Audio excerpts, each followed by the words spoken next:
14 tesis de ética. Hacia la esencia del pensamiento crítico. Enrique Dussel.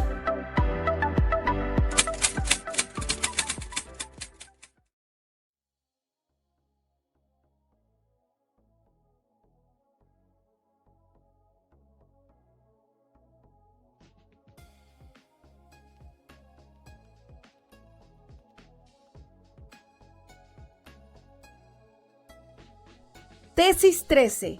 Los principios ético-críticos positivos. 13.01. Lo último en la realización es lo primero en intención, decían los clásicos. Los principios éticos o críticos mueven a obrar real y objetivamente la liberación de los oprimidos o excluidos. Son una dimensión a priori de la praxis. Están grabados profundamente en la conciencia ética del que tiene pretensión de bondad o justicia radical antes de toda praxis. Esos principios normativos son los que mueven, motivan, exigen, obligan y crean la necesidad de intervenir en la historia contra el confort cotidiano que aburguesa la subjetividad cómplice. El imperativo kantiano del obra de tal manera que la máxima de tu voluntad pueda valer como ley universal ya no es suficiente. Pueden todos los europeos estar de acuerdo en que una acción es moralmente posible para ellos, esperable, pero no para los chinos, hindúes, bantúes o musulmanes. El principio de universalidad se ha diferenciado y es necesaria una nueva definición de las categorías con mayor mundialidad en la pluriversidad intercultural. Los principios no solo deben ser válidos, sino también verdaderos y además críticos, es decir, válidos para el oprimido o el excluido de todos los mundos. Para el huérfano, la viuda, el pobre y el extranjero, como dice el Código de Hammurabi.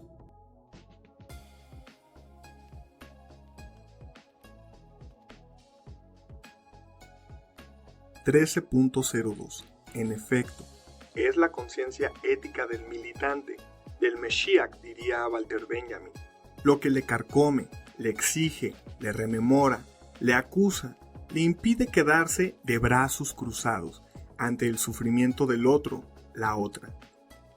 Pero no solo acogiendo su interpelación, sino operando realmente el bienestar de la víctima de la injusticia. Hay que arremangarse la camisa y ponerse manos a la obra. Ya no bastan las interpretaciones, es necesario transformar las instituciones injustas que producen el sufrimiento y la infelicidad de los explotados y descartados.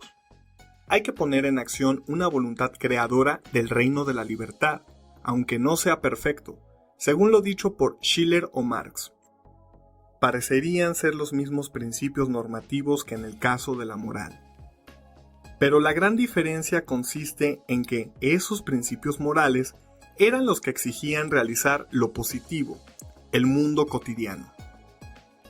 Ahora, los principios normativos críticos deben comenzar por negar la negación, la injusticia, y en segundo momento, imponer como deber universal el afirmar y hacer crecer la vida de toda víctima. Es todo ello un negar la negación afirmando la novedad mundial futura.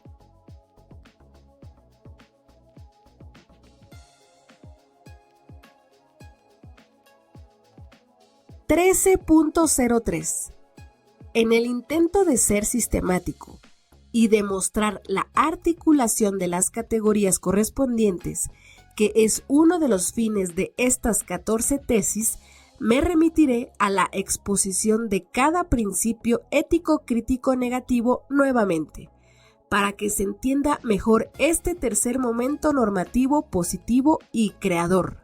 Por ello, se trata de mostrar cómo los tres principios críticos tienen, por su parte, tres momentos internos.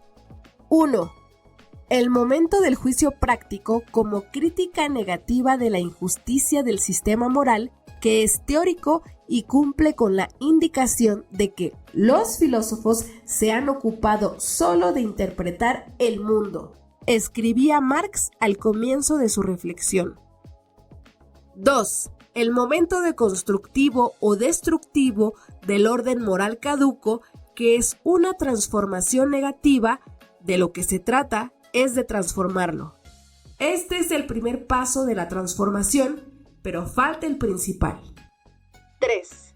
El momento constructivo de la transformación positiva, creativa de un nuevo orden, es el que nos toca ahora exponer.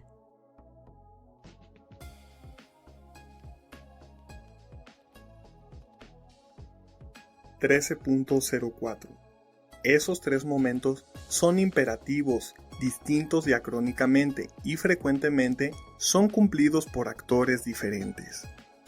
Histórica y biográficamente, Karl Marx cumplió el primer momento en su obra El Capital, pero poco y nada pudo esperar en los otros dos momentos, es decir, una transformación efectiva de las instituciones. No tuvo la posibilidad coyuntural de efectuar esos desarrollos objetivos y, sin embargo, será el fundador de un estado nuevo de cosas. El crucificado, como lo llama Nietzsche, Yeshua ben Yosef, realizó una crítica de la religión dominante del templo en su tiempo, en consonancia con la exigencia de que el comienzo de toda crítica es la crítica de la religión, del templo de Jerusalén. Exigencia que se cumplió en su caso, pero al comenzar el segundo momento también de su vida, expulsando empíricamente a los mercaderes del templo, selló con su praxis deconstructiva objetiva real su sentencia de muerte. Tupac Amaru en Perú o Miguel Hidalgo en México cumplieron también con la crítica y realización claramente el comienzo estructural de la transformación negativa. Los dos primeros momentos, pero no llegaron al tercero, fueron ultimados por el sistema moral en su etapa final represora o colonial. Simón Bolívar en la Gran Colombia o Mao Zedong en China efectuaron los tres momentos. El primero, sin embargo, fracasó en el tercer momento por las condiciones adversas de la época, exclamando al final de su vida, como ya lo hemos anotado, haber arado en el mar.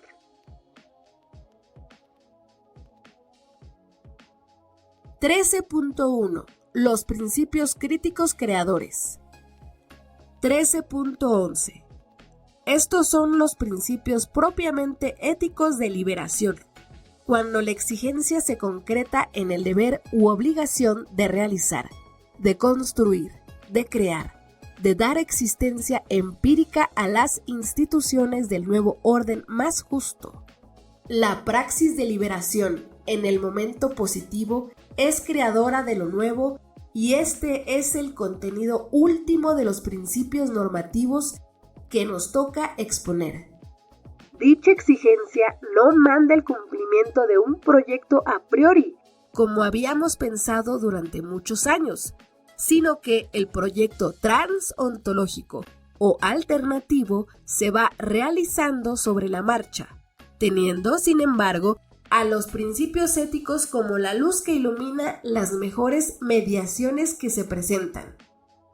Caminante no hay camino, se hace camino al andar, exclama acertadamente el poeta.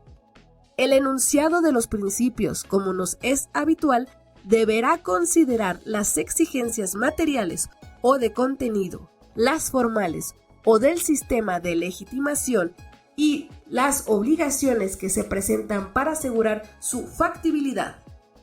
Es toda ella una acción creadora.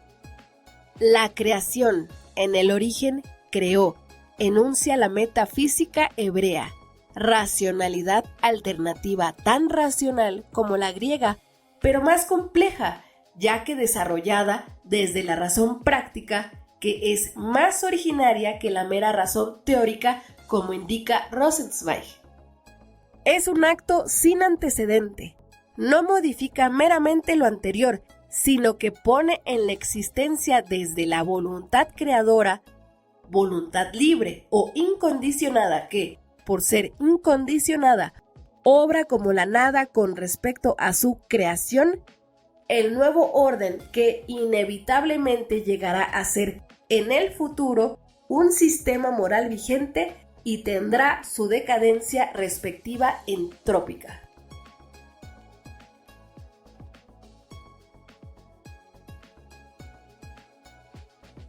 (13.12) Cuando Marx indica que se da una creación de la nada del plusvalor, enuncia ya el concepto de creación en el paradigma de la liberación. En el tiempo socialmente necesario de la fuerza de trabajo, el obrero asalariado reproduce, escribe Marx con precisión, el valor del salario. Pero, como nos agrada repetir una vez más, en el plus tiempo del plus trabajo, después del tiempo necesario de trabajo, en la terminología de Marx, el trabajo vivo crea valor desde la nada, del capital. Porque el capital no ha invertido o pagado nada por ese plus tiempo del plus trabajo. Es trabajo impago. El concepto de creación se diferencia del de producción, en el que el sujeto de la creación no pone en la existencia algo transformado desde algo ya existente anteriormente. La mesa es producida con madera que presupone el árbol. Ambos momentos, el árbol y la madera que se extrae, preexiste a la mesa. Se trata de una mera producción. Pero los actos procedentes de la voluntad libre, como bien explica Duns Scoto, se originan en la decisión de dicha voluntad y crean lo nuevo de la nada preexistente, siendo por ello contingente en un sentido radical. Pudo no ser y se genera por y en la voluntad misma. El nuevo orden toma algo del antiguo y por ello es también transformación. Cambia cierta forma, pero en su núcleo esencial y sustantivo es nuevo, porque surge desde la exterioridad del otro, nada del sistema, y pone en la existencia nuevas relaciones práctico-institucionales que no estaban en potencia, eran imposibles para las instituciones antiguas vigentes. Hay entonces subsunción de algunos aspectos del orden que se supera, y puesta en existencia de aspectos nuevos operados desde la nada, del antiguo sistema. Creación transformativa entonces.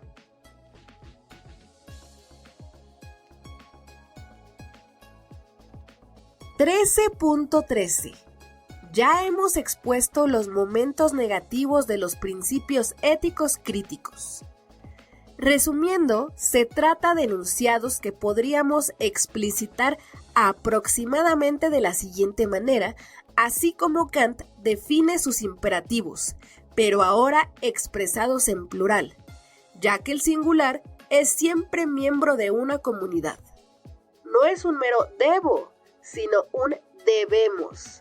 Pues bien, el primer momento del principio se describiría de la siguiente manera. Debemos, como exigencia ética, criticar el sistema vigente moral injusto como totalidad y en sus mediaciones ónticas, tarea propia de la interpretación, de la teoría y su expresión oral, escrita, por gestos, por prácticas estéticas, simbólicas, políticas, etc.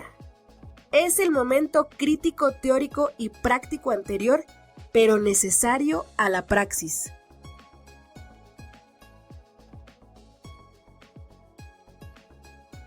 (13.14) El segundo momento se podría describir así.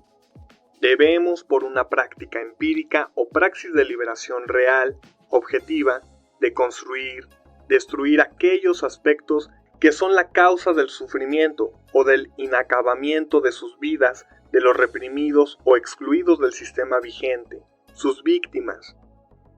Es una obligación si se da la oportunidad favorable de cumplirla, que bien puede anticiparse por la praxis, aunque tiene siempre el límite de la complejidad de los acontecimientos históricos, de comprometerse efectivamente entonces, diría Jean-Paul Sartre, en la difícil y peligrosa tarea de comenzar el desmantelamiento del sistema vigente.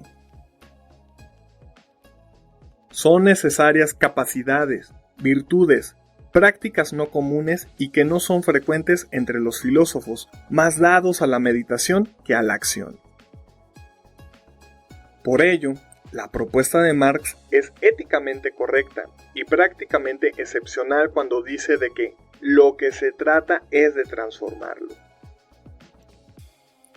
Alguien puede decir que todo pensamiento crítico, bien articulado, argumentado, expuesto, es origen de posibles transformaciones. Y es más, las más grandes transformaciones proceden de grandes pensamientos críticos.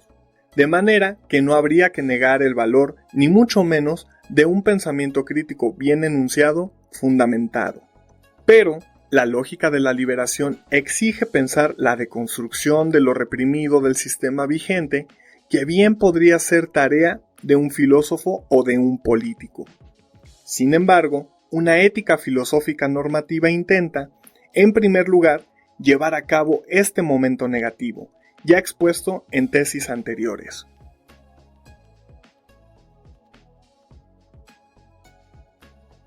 (13.15) Pasemos ya al tercer momento, el positivo.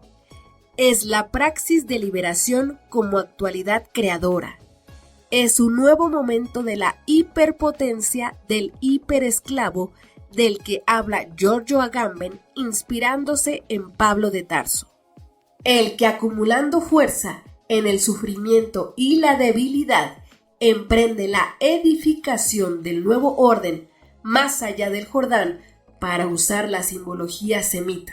Josué construye metafóricamente una nueva estructura ética y política en la tierra de Canaán. Edificarán los invasores con los años Jerusalén, el antiegipto dejado atrás en el paradigma exódico. El imperativo podría definirse: debemos edificar el nuevo orden donde los explotados y excluidos del antiguo sistema sean miembros institucionales con igualdad de derechos a todos los demás miembros de la comunidad. Las víctimas dejarán de serlo.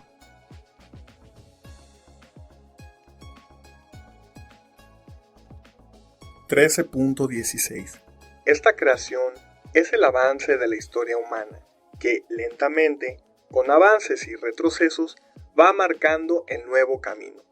El ético, por excelencia, es aquí el político, porque asume la responsabilidad indicada en el libro de los muertos del antiguo Egipto. Di de comer al hambriento, de beber al sediento, de vestir al desnudo, y una barca al náufrago. No es ya una crítica a la injusticia, no es ya destruir lo incorrecto del antiguo sistema. Ahora es dar de comer alimento empírico y real al que interpeló en el origen de la ética, en el cara a cara suplicante: dame de comer porque tengo hambre, cuyo tema fue tratado por Emmanuel Levinas durante toda su vida, pero que no pasó nunca a describir fenomenológicamente en detalle este tercer momento.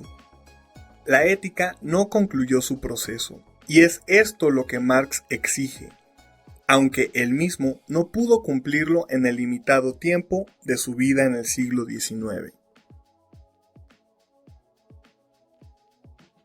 13.17 Al que haya leído estas tesis hasta este momento, le será muy simple entender el discurso que continúa. En efecto, se trata de los tres momentos o principios críticos descritos en otros de mis escritos, algunos mucho más extensos y a los que me remito.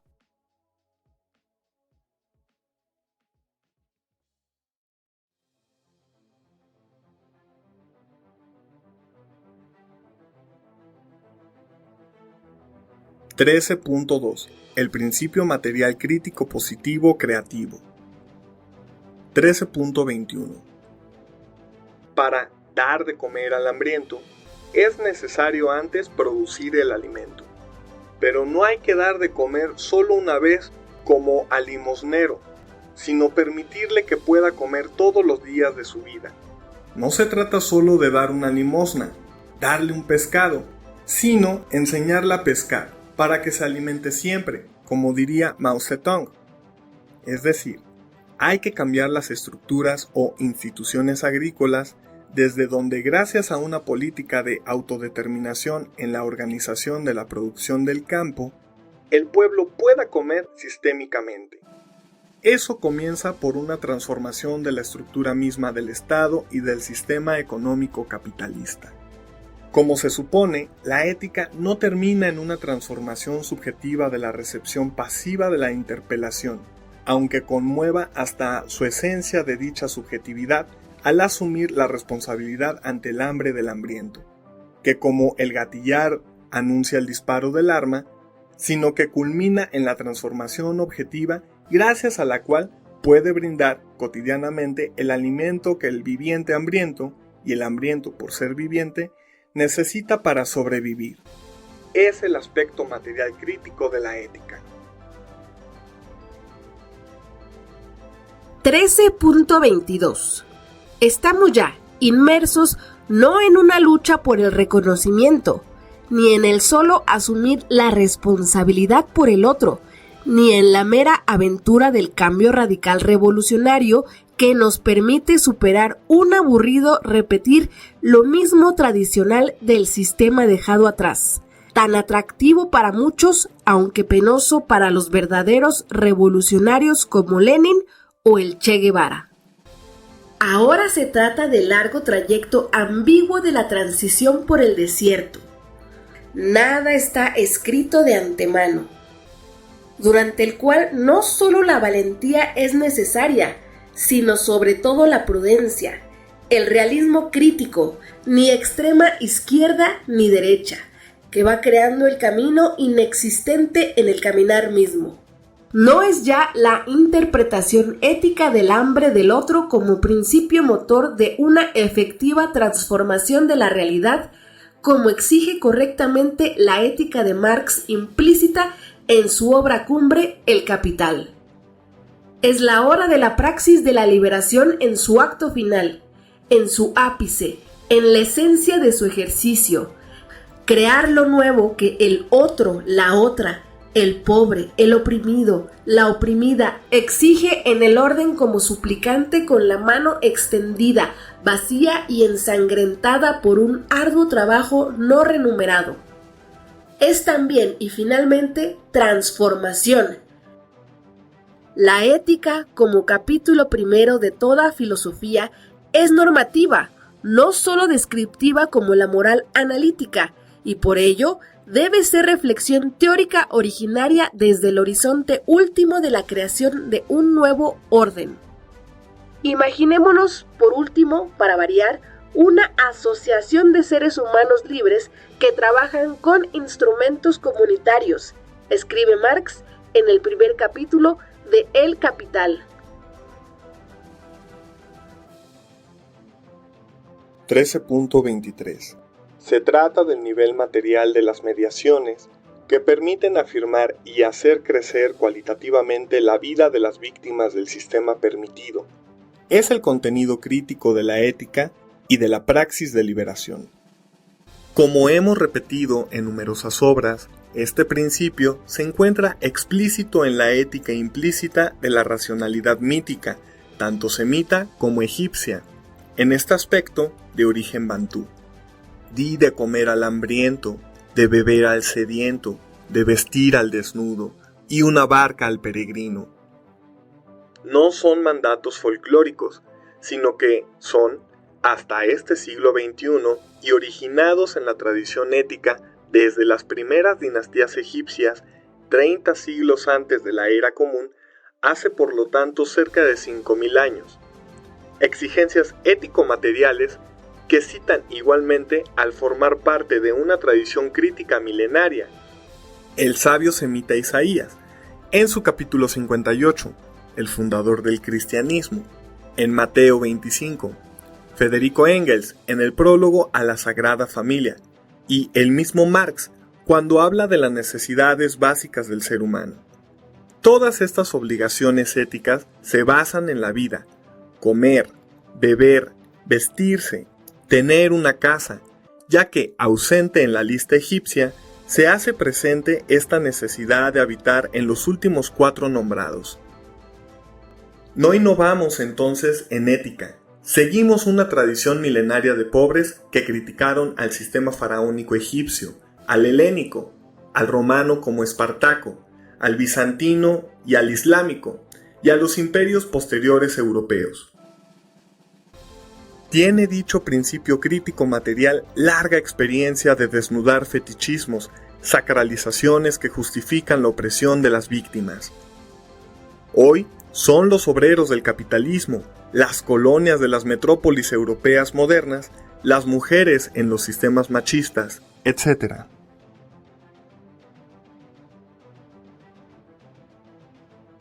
.24 Parecería que la moral helénica de las virtudes, por ejemplo, la aristotélica, es más espiritual, humana, digna, superior.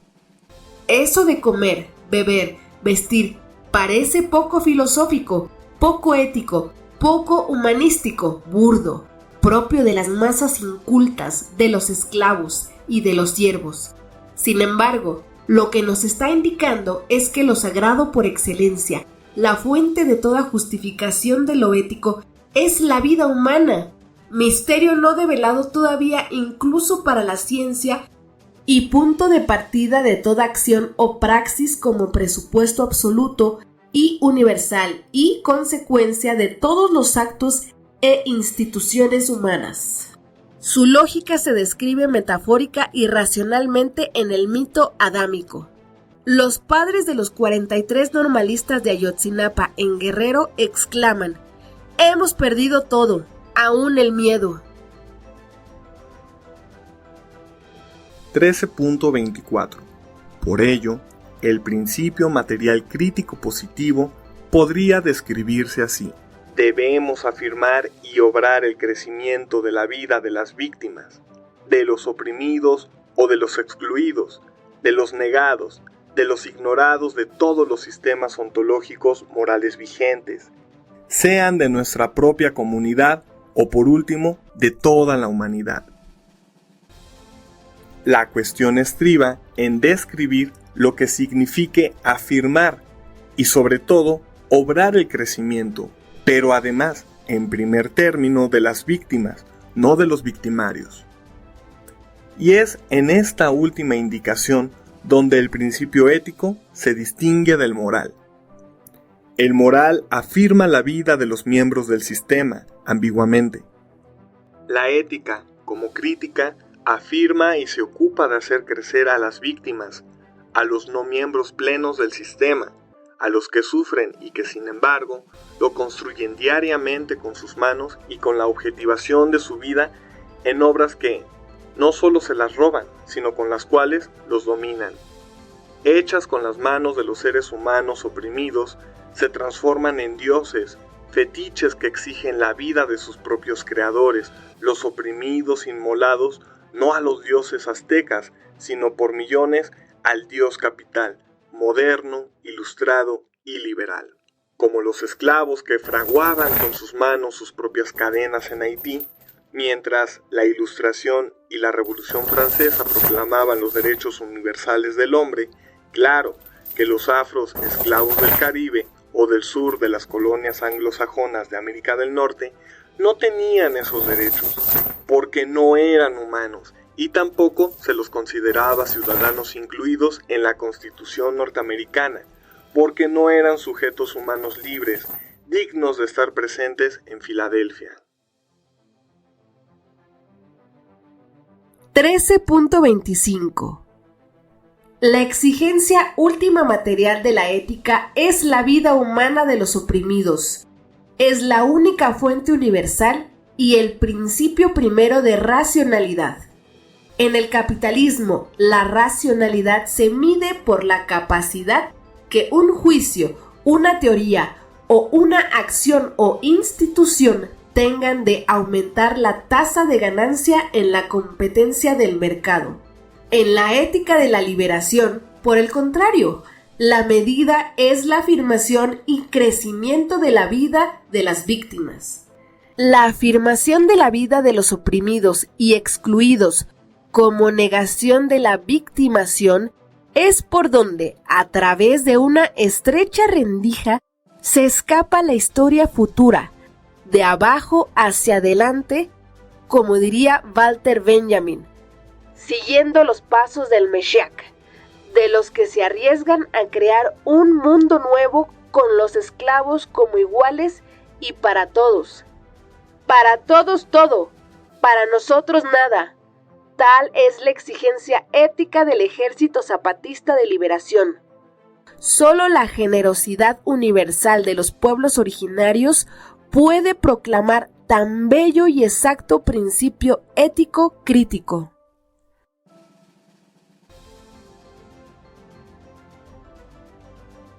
13.3. El principio formal crítico positivo creativo. 13.31.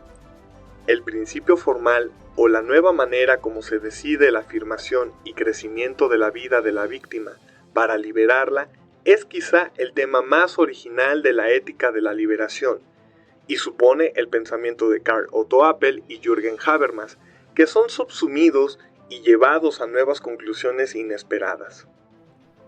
Para ambos filósofos frankfurtianos, que catalogo como formalistas porque no saben cómo integrar el principio material crítico, la moral se agota en la exigencia de que los participantes en la argumentación tengan posibilidades simétricas y lleguen a las conclusiones prácticas, en el caso de la moral, sin violencia, solo por la fuerza de la convicción que justifica válidamente el uso de la razón discursiva.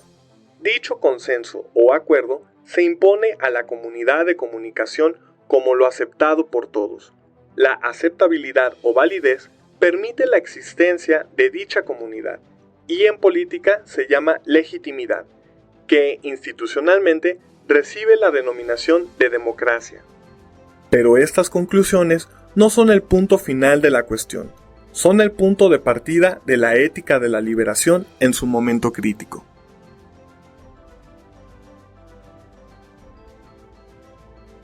13.32. En efecto, si nuevamente recordamos la argumentación gramsciana, de pronto se abre todo un capítulo no tratado discursiva o pragmáticamente por los filósofos frankfurtianos. Tendrá por título el tema ¿qué es la pragmática crítico-trascendental? El pensador marxista italiano nos recuerda que una clase es dirigente si cuenta con el consenso de la población, ya que presenta un manejo político y un programa hegemónico que tiene aceptación de la mayoría. Pero cuando dicho consenso es roído por el disenso de un pueblo que no presta más su consentimiento, la clase pasa a ser dominante, es decir, domina, reprime y persigue a aquellos líderes que encabezan el disenso y que quitan validez a los dictados del poder dominador, que inicia una crisis de hegemonía y legitimidad. Los Tupac Amaru en Perú, Washington en las colonias inglesas o San Martín en La Plata son estos disidentes, como venimos repitiendo. 13.33. Este es el tema que presenta Pablo de Tarso en su carta a una comunidad mesiánica en el seno de la capital del Imperio Romano. La ley no justifica la justicia de un acto. Se trata de un enunciado en disenso. Pero acto seguido indica cuál es el nuevo principio de legitimidad. Positivo, crítico, antes y más allá del consenso. La legitimidad crítica ante la ley del imperio esclavista. El consenso de las víctimas, de los oprimidos, de los excluidos, de los esclavos, de los pueblos periféricos del orden romano legal. El consenso de los oprimidos, como autores del nuevo sistema, es fuente de nueva legitimidad. La fe del pueblo en el pueblo. Se oponen ahora dos consensos, cuestión no tratada por los frankfurtianos, el consenso dominante del sistema vigente y el nuevo consenso creador, liberador, de los oprimidos. 13.34. Es el momento creativo de un orden, la justificación de la pretensión de bondad ética de los actos y las instituciones de las antiguas víctimas. Ahora los actores transformadores de la historia atraviesan un momento necesario de anomia, pero tienen una fuente suficiente para justificar éticamente su acción, el nuevo consenso de los creadores legítimos del nuevo orden. Ese consenso, ese nuevo acuerdo lo denominó Pablo de Tarso emuná en hebreo y pistis en griego.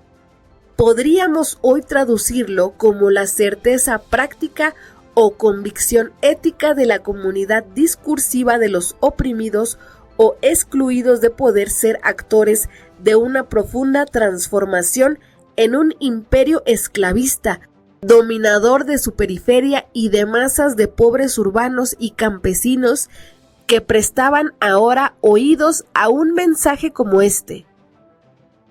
Si el emperador es el Hijo de Dios, todos los seres humanos lo son igualmente.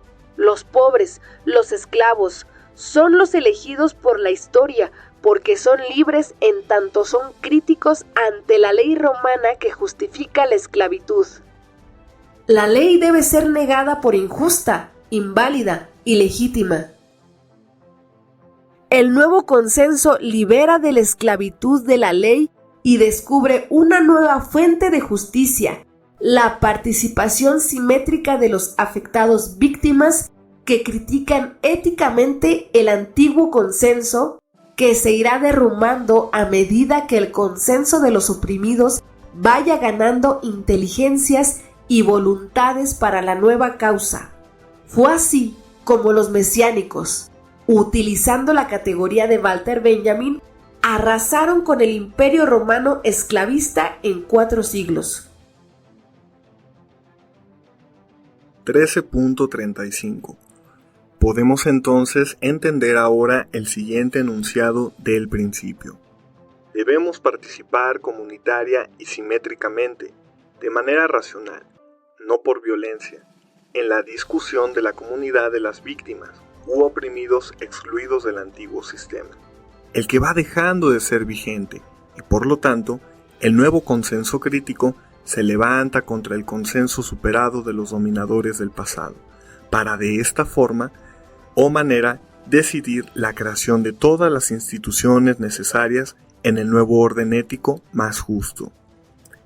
Este consenso liberador se gestó metafóricamente en Egipto, entre los esclavos, creció en el desierto, en el tiempo negativo, y eclosionó en la tierra prometida, positivamente, siendo el fundamento de la legitimidad originaria, nueva, creadora del nuevo orden.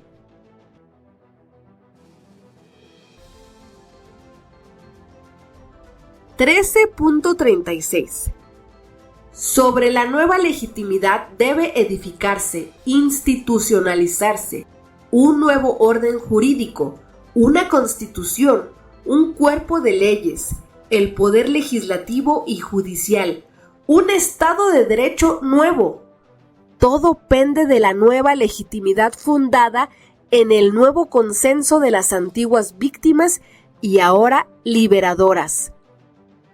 La convicción ética, la confianza, la fe en la expresión de Fidel Castro, cuando el pueblo crea en el pueblo, como el consenso crítico de la comunidad de los oprimidos, es el ámbito originario de toda nueva validez ética y legitimidad política. De aquí se desprende una filosofía del derecho que hemos expuesto en otras obras a las que me remito.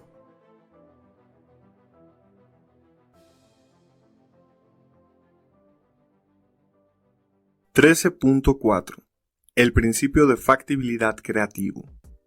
13.41 La praxis de liberación, en último término, se juega en la factibilidad real, empírica, de lo decidido en favor de la vida de las víctimas, acordando por el consenso de sus propias organizaciones los nuevos movimientos sociales y otras instituciones éticas.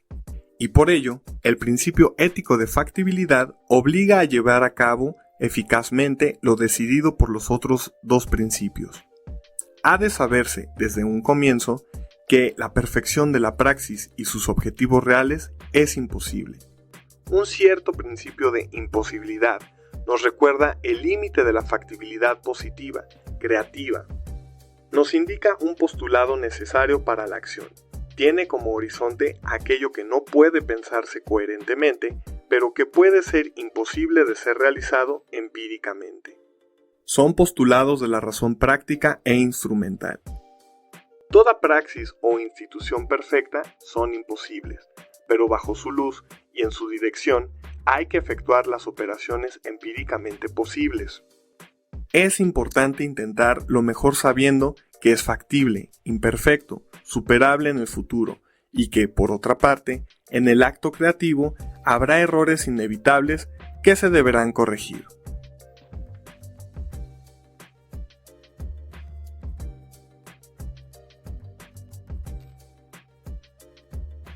(13.42) Podríamos describir el principio creativo ético de factibilidad de la siguiente manera. Debemos intentar la creación de praxis e instituciones que, en favor de la vida de las víctimas y partiendo de su acuerdo, efectúen empíricamente aquello que es posible. Posibilidad que, como un horizonte, se encuentra más acá de la imposibilidad del idealista, de izquierda extrema o de derecha que, por ejemplo, niegan el Estado. Uno, porque es inevitablemente siempre represor, y el otro, en nombre de la libertad del mercado. Y más allá de la imposibilidad del conservador, que con sabiduría práctica obra lo posible nuevo y mejor que lo vigente en favor de los oprimidos, sabiendo que los errores son inevitables, que la aplicación del principio es falible, pero se puede corregir con el concurso de la praxis por la interpelación y participación de las mismas víctimas.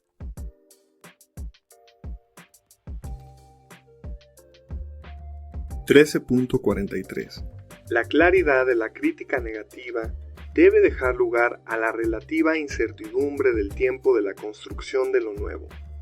Maquiavelo, en El Príncipe, se ocupa de dar consejos a un gobernante nuevo. En el caso de que fuera ético y no meramente eficientista, se trataría del momento ético que estamos tratando. La creación de lo nuevo se va concretando en el nuevo proceso de tiempos de transición.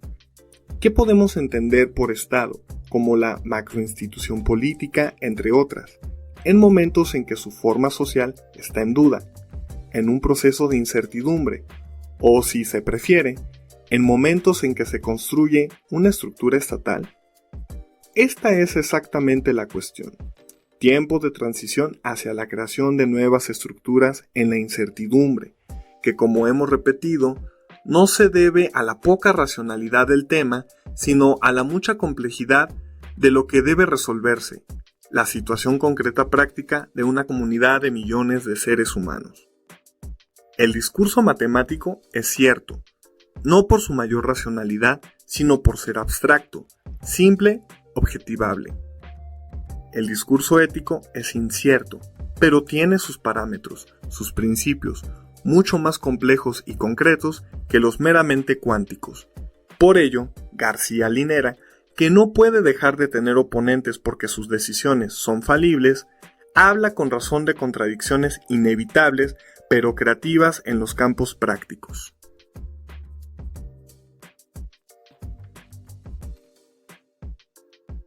(13.44) Las instituciones éticas que deben ser creadas son imprevisibles a priori, porque cada tiempo tiene nuevas necesidades y por ello nuevos sistemas e instituciones en favor de las antiguas y nuevas víctimas, ahora miembros plenos del nuevo orden.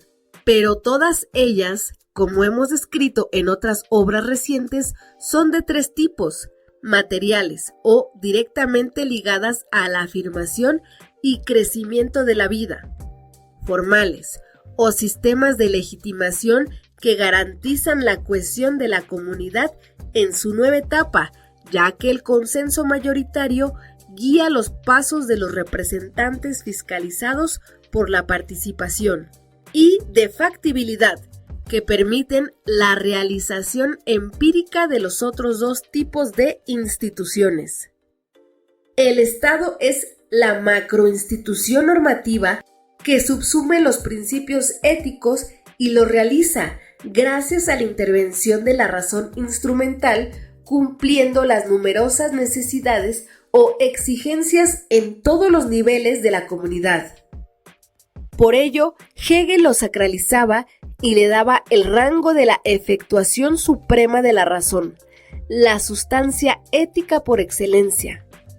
No habría que caer en tal estatismo, pero tampoco se debe definir el Estado como la mera institución monopólica del ejercicio de la violencia, corolario de la definición del poder como la dominación legítima ante obedientes, concepto contradictorio que encontramos en Max Weber.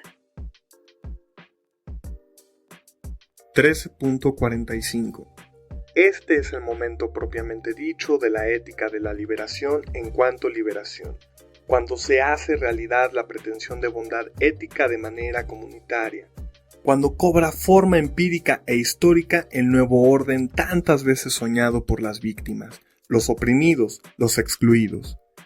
Es el transcurso de un círculo que no vuelve a su origen, como en el eterno retorno de lo mismo, sino que es una rotación más de un círculo de círculos que se abre en una espiral ascendente y creciente, al menos cualitativamente, y que llamamos historia de la humanidad.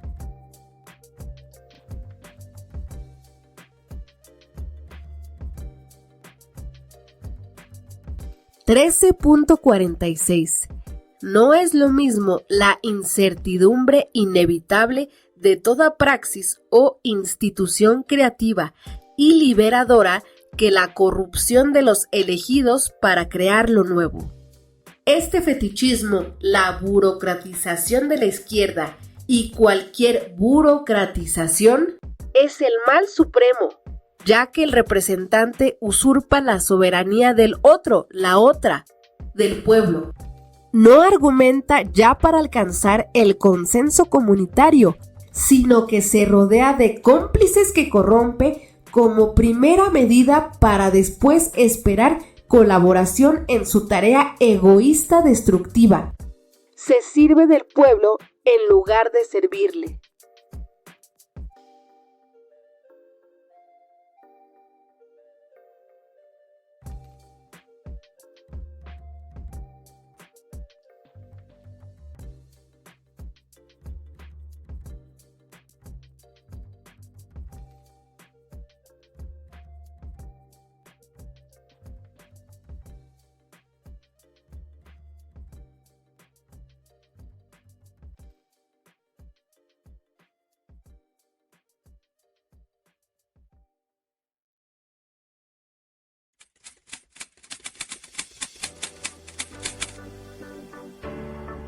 (14 tesis de ética).